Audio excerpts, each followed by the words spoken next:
think it's called COVID. Corona! It's the Corona Cast with Daliso Chaponda.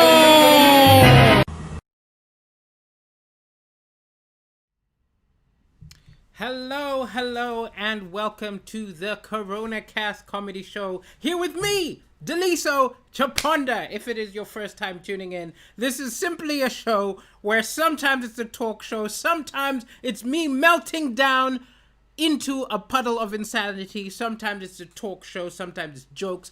It will be a little different every day, but it's always me battling through the coronavirus, entertaining all of you, whoever you may be listening. We have got a slightly different setup, slightly different technical thing going on, so there may be problems. If you have problems hearing me, if you have problems seeing me, please message me immediately. In fact, let me know right now that you hear me and see me clearly, because we have got a new setup, right? We've got a new setup. Our technician is this panda, okay? Now, this panda is very new to the job, and so there may be sound or computer problems. So if there are any problems, it is not my fault. Blame the panda, okay? So, ladies and gentlemen, let's get going with today's CoronaCast comedy show.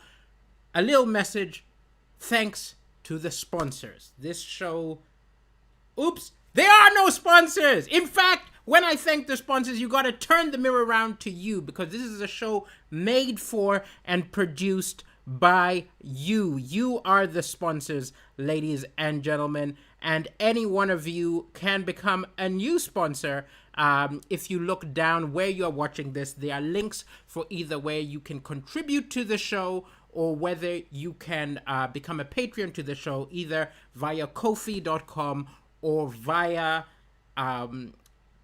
patreon.com/DalisoChaponda. But more to that later. Today's episode is called Why Is This Story Funny? Why is this story funny? Now let me explain. As a comedian, often you write jokes, but other jokes surprise you, right? They surprise you by how funny they are, because you are just chatting with your friends, maybe reminiscing about something that happened to you in your life. You tell them the story, and people start laughing all around you, and you're like, I wasn't expecting that to get a big laugh.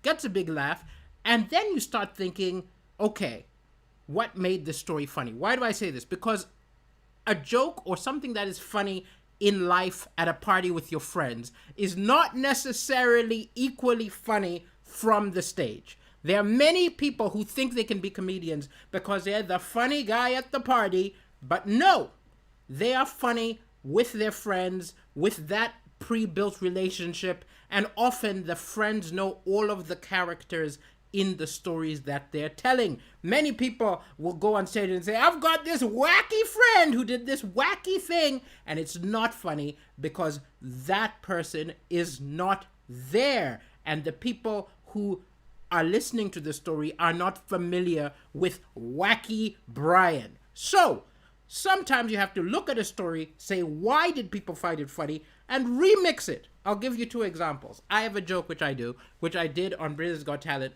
where it's about a girlfriend. It's about a girlfriend saying to me, she said to me, I would die for you. There was a long, uncomfortable silence, and I said, thank you. And she said, would you die for me? I said, I'd take a punch.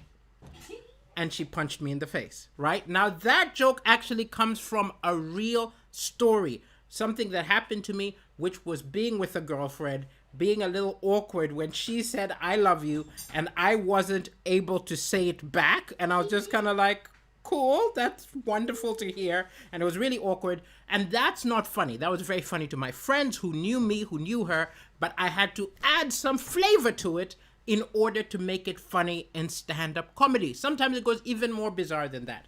There was a time that I when I was 17, I decided I was going to switch religions. I decided that I was no longer going to be Christian. I was going to become a Baha'i. And when I told my family, they freaked out. And actually, my father called the local pastor to try and convince me out of my religion.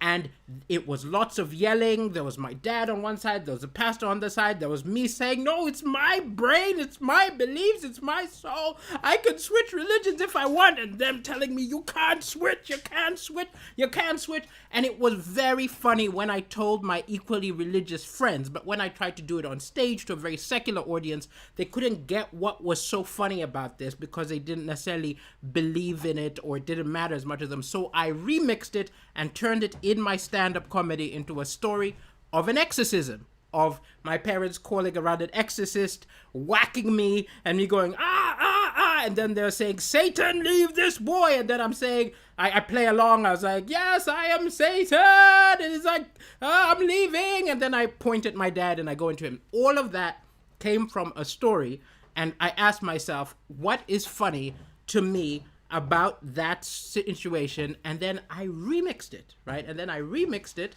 and then I ended up with the exorcism story. So I have got 6 stories which have made people laugh, okay? Including the person who is hovering in the background has laughed at 2 of these stories. That is Chelsea, chilling in the back, right? And sometimes I'm like, is there a joke in that? And they're like, yes, it's really funny, but it wouldn't necessarily work on stage as it is. So I'm going to tell you these 6 stories. I'm going to try and figure out what is funny about them. They're going to be 3 stories, then there's going to be an intermission. In the intermission, I will look at all of your comments. I will say briefly, hello to Jacqueline, hello to Sean Alexander, hello Salisi Tahiru, wonderful name, hello Tapiwa Muchichewa, I assume you are in Malawi or Zambia. Lovely to have you in the house wherever in the world you are. So, ladies and gentlemen, let's get going with the show. I'm going to tell you 3 funny stories. Please be responsive. If you find something funny, click LOL. I am in a kitchen. Just because I've got some new background doesn't mean that it's not as lonely as it usually is. The more interaction you give me, the better a show you have. There'll be a little bit of back and forth. Ask questions. Say if something confuses you. And in the intermission and in the epilogue, I will deal with you. But without further ado, let's get to the stories. It looks good. You can pop in. Oh. Hello. It does look good. That is Chelsea. Okay. First story. I told this story backstage in Liverpool at Hot Water Comedy Club. Wonderful comedy club. And all of the comedians pissed themselves laughing. And I did not understand. Often you do not have enough distance from things which you take for granted in your childhood to understand that it's extremely funny to other people. Okay? So this was the story. Okay? And this is totally true. When I was in Kenya, in Nairobi, we were staying in Loresho, area called Loresho, and my father was working for the UN. We had a guard. Okay? We had a guard who would guard at night. He would walk around the perimeter of the house, and he would also stay in a little guard house. And, if people tried to burgle us, the idea was he would protect us, be a deterrent, okay? And he was a Maasai. He's a Maasai. He's from the Maasai tribe, and he had a spear, okay? And often, me as a little kid would come home, and I would bug him and say, can you throw the spear? Can you throw the spear? And he would be like, oh, just leave me alone. I'd be like, can I see you throw the spear? And then he'd fling the spear, and he could throw it really fast, right? And you'd throw it all across the entire field. And that's entirely it. There are no twists and turns to this story. I don't know what it is about it that made those comedians laugh so much. Was it the fact that they're guardsmen who have spears? Was it the fact that there's this little precocious kid who is asking someone, just throw your spear, just throw your spear? Because I suppose if you had someone with a pistol, you wouldn't be like, just shoot, just shoot, just shoot in there. But I don't know what it was, but something about it made it funny. I don't know if it was a culture clash. I don't know if it was just the idea of a spear, but that is one story I have not quite figured out what made it funny to these people. And I've asked them and they don't know. They just think it's funny. You had a guy with the spear. So that is story number one. If any of you found it funny, please tell me why, because I still don't know why. We've got some theories. I said I'm going to look at all the comments in the interval, but things which have to do with the actual joke, I will respond to now. So I have been told that Jacqueline Boylan, it is possibly because they are racist. Maybe. I don't think it's racist to be amused by a Messiah with a spear, but that is a possibility. Sean Alexander says, I've just realized that man is jumping. I thought he was extremely tall. No, he's jumping. There is this... I don't know, it's not a dance, but it's I don't know, I don't want to use the wrong term for it, but Maasais do this thing where they jump up and down in one spot. And some of them are so good at it, they can jump as, like, almost as high as a human being. It's very impressive to watch. I don't know what it's called, but it's like a thing which warriors do. Okay, let's keep going. Maxwell Chikumbi says, it's because you took them to the Stone Age era. That is also entirely possible. Let's go to the second story. This is a story I have told on stage, and it's never quite as funny to people as it was the first day it actually happened, right? And this is a story I've told. Some of you have watched the Corona Cast, have seen me try to make this funny. This is what happened. This actually happened. My little Spar, there's a Spar supermarket opposite where I live. I go there all the time, and there was a beggar, pre-corona. I hope he's okay. I haven't seen him recently, but pre-corona, there was a beggar there, a young guy, clearly had some kind of mental health problem, but he recognized me from Britain's Got Talent, and he loved me. Every time he saw me, he was like, yeah, auction. He was very excited. I can't do a Mancunian accent, so I don't know what I turned him into. But anyway, he was always very excited to see me. And I used to chat to him. I used to tell him a joke, not one of my jokes. I realized very quickly that the best way to make him laugh was to tell him an Englishman, Irishman, like a little normal or knock, doctor kind of joke, right? Used to entertain him. One day, I came outside, and I found he was dozing off, and another beggar kicked him, right? And said, stop sleeping on the job. Now, when I have told that, just that part of the story, when I told it to my family after it just happened, everybody burst out laughing so much at the idea of someone saying, don't sleep on the job. But I don't know why, if it doesn't work in comedy clubs. Maybe it's because it seems like I'm making fun of somebody who is homeless, but that's not it. It was the absurdity of the situation of somebody who has no job and someone's telling them to not sleep on the job, right? And then actually there's also the reversal of this is what really happened. When I asked him why the guy was kicking him, it turned out that it was actually because him and the other beggars had made a deal that all of them are going to beg, and then at the end of every day, they meet together and they split their money equally. So if you're lucky on Monday, you offset someone's bad luck. And if they're lucky on Tuesday, they offset yours. It's a gift economy, one of the rarest forms of economy. And I've used it and I've talked about it, but it's never been as funny as it was when I first told the story. I may not have grasped what is funny about that story. Okay. So much. Let's keep going, ladies and gentlemen. It is a lovely story, isn't it, Jacqueline? It's very lovely. And let's move on to the third one before we go to our... Now, this is one which is just funny to me and has never made anyone laugh on stage. Maybe it's because they did not know this person, right? But I had I can even say his name. There's very little chance that he's watching. A guy called Julio, who my first year of university was one of my flatmates, right? And every time he went to the toilet, he would take his computer with him. And it always struck me as really funny. As in, why are you taking your computer with you, right?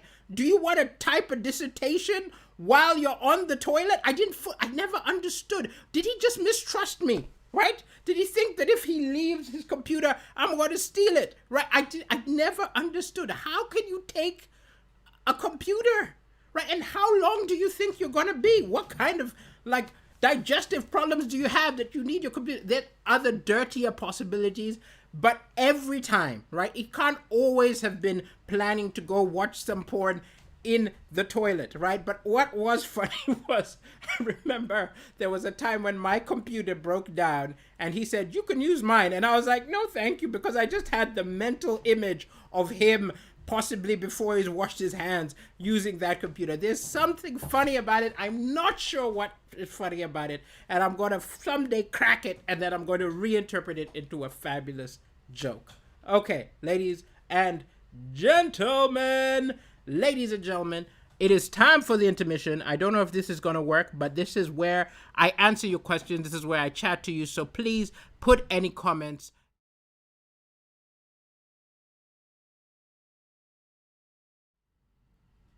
Okay, it sort of worked.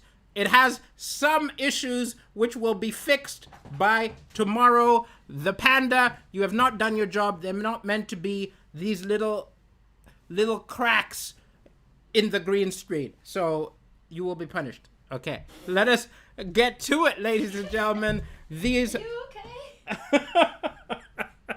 I'm okay. This is a comedy show. Anything goes, Chelsea. You will be punished. You're punishing a stuffed animal. I'm gonna punish the panda, and Chelsea has a problem with the idea of me punishing the panda. There's a defender of the panda. I thought that Chelsea was on my side and we are united front against the panda, but it actually turns out that Panda and Chelsea have formed a coalition against me. And now she is wondering if I'm okay. Are you Okay. Twice. You need medication.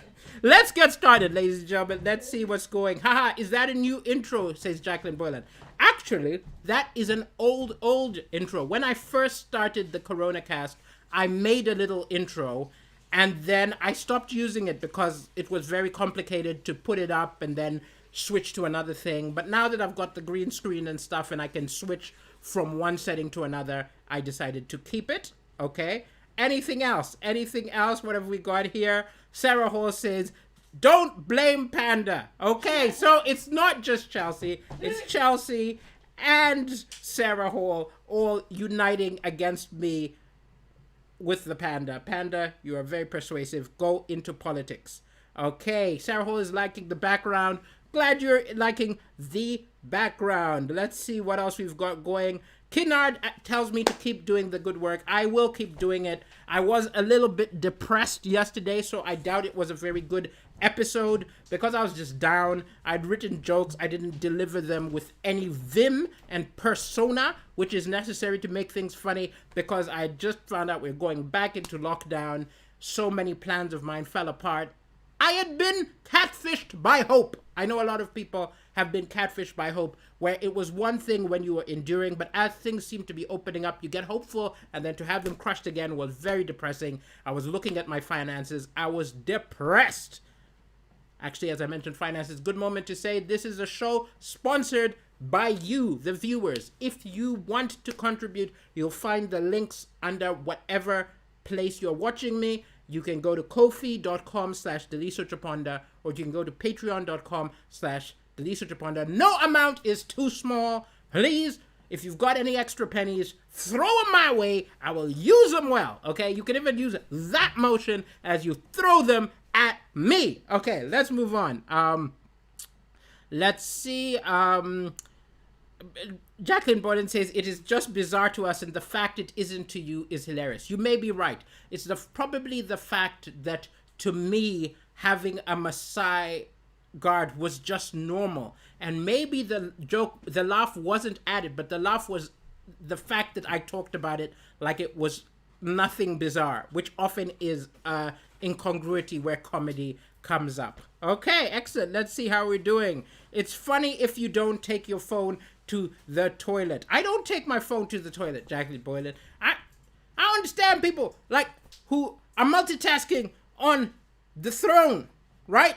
You've gone there for a specific purpose. I went there to relax. You go in there to relax. Yeah. You can go to a spa to relax. I don't go to the toilet to relax. I go there to exercise some pent-up demons from my body. That is the reason why I go there, but that's probably what is going on. Jacqueline Bolin says Chelsea is an animal rights activist. This is entirely true. And Sean Alexander says save the panda. Okay, everybody, you've bullied me into it. All is forgiven. It's all fine, panda, but tomorrow better be seamless. Okay. Maxwell Chikumbi says, one day I left all my mobile phones in the lounge and there was a call on one of them. My youngest daughter brought it to the toilet and banged the door like, your phone is ringing. That is not the time for it, daughter. And Gladwin Maputi says, it is my only Facebook where Deliso's mouth moves later after the sound is heard.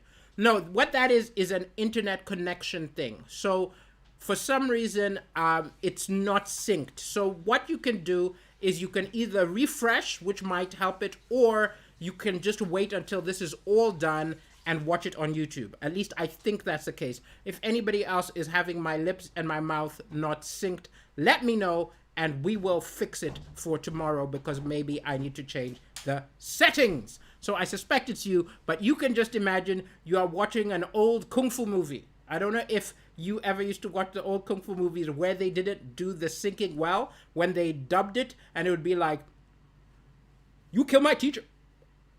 Now I'm going to kill you. It was very unintentionally hilarious. Okay, let's get back to the show and talk about the 3 other stories, ladies and gentlemen.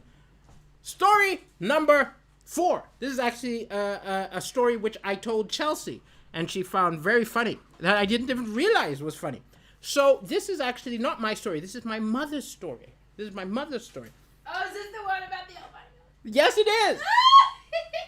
You see, she finds it funny. So this is a true story. So in my mother's village, when she was growing up, right, it was colonial times, so there was a white pastor. There was a white pastor who came to teach people about God, about Christ, and he was the local pastor. He was a white guy, and everyone used to go to church every week and listen to him preach.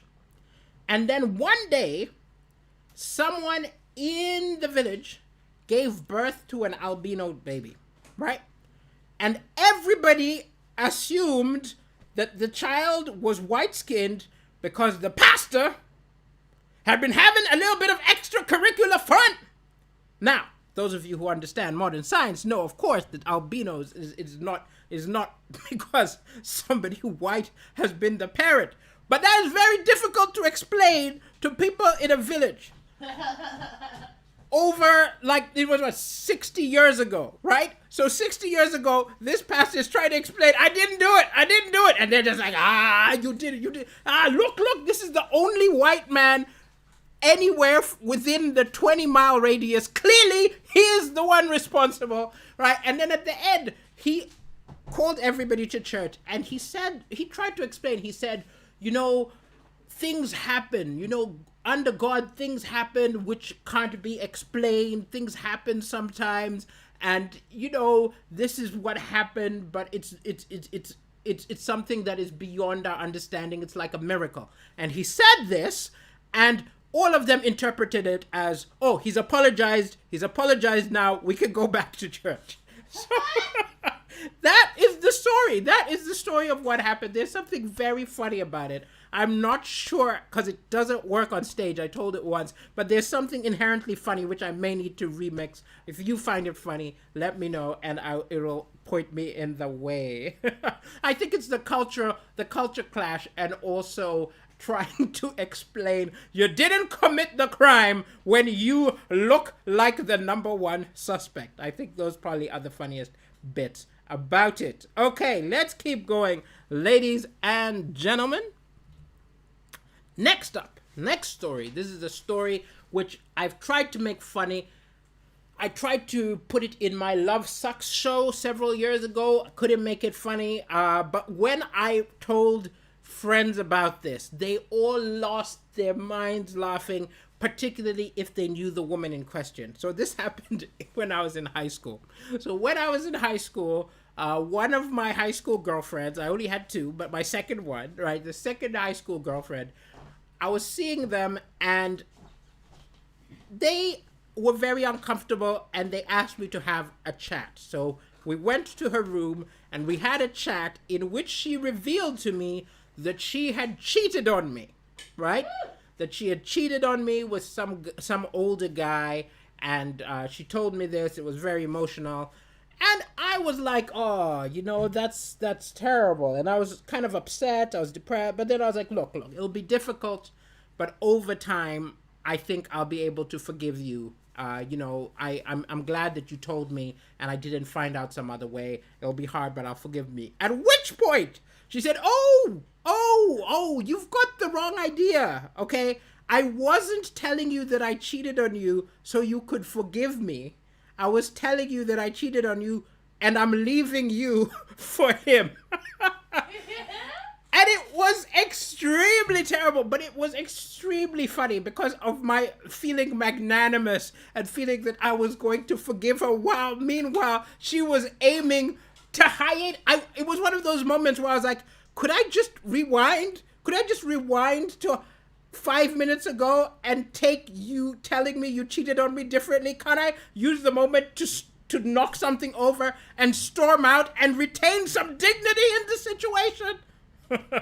So that there, I've never made it work on stage. There's something about that comedy of errors. Maybe it may actually be a sitcom scene, not stand-up comedy that eventually gets a home, but that there was a failed joke. Okay, let's go on to the penultimate story. Or is this the final story? I've not been doing the math. Penultimate story. Ladies and gentlemen, here we go. This was...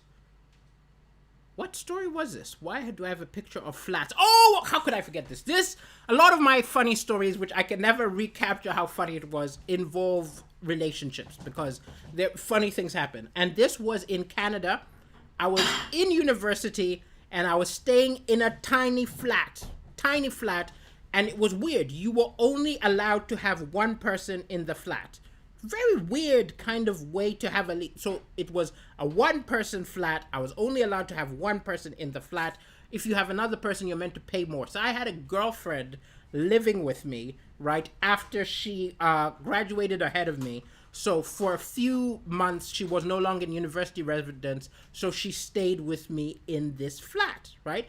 And I remember there was this really bizarre night. Now, she always used to sneak in and sneak out, but I don't know if we'd had sex. I guess it was loud, but I don't think it was that loud. But in the next flat, there was an old man who was very troubled, but instead of banging against the wall or otherwise doing what you might do if you had displeasure at the loud sex, he began to yell, "Respect this place! Respect this place!"